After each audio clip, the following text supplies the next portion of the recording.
शेखुपुरा में खाना पकाने में ताखीर पर ससुर के हाथों तशद्दुद का निशाना बनने वाली खातून ने घरेलू मसला करार देकर कानूनी कार्रवाई न करने का वीडियो बयान जारी कर दिया। पुलिस ने अपनी मदय्यत में मुकदमा दर्ज करके मुलजिम की तलाश शुरू कर दी है।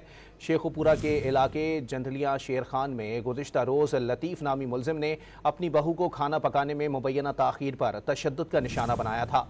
मुलजिम ने खातून को बेलन, मुक्के और लाते भी मारी। तशद्दुद के दौरान बच्चे रोते, चीखते और चिल्लाते माँ को बचाने की कोशिश करते रहे, मगर मुलजिम को रहम न आया। घरेलू तशद्दुद का निशाना बनने वाली खातून का शौहर बैरून मुल्क मुकीम है। ससुर के तशद्दुद को घरेलू मसला करार देते हुए मुतासरा खातून ने कानूनी कार्रवाई ना करने की वीडियो जारी कर दी।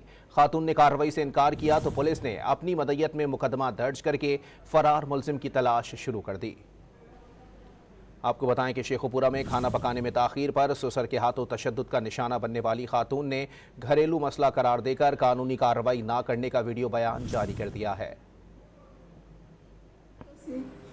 बस बदतमीजी की जिस वजह उन्होंने मैं मारिया, साड़ी घरेलू मसला सी हुण हल हो गया, साड़ी सुलह हो गई, मैं कोई कानूनी कार्रवाई नहीं करनी।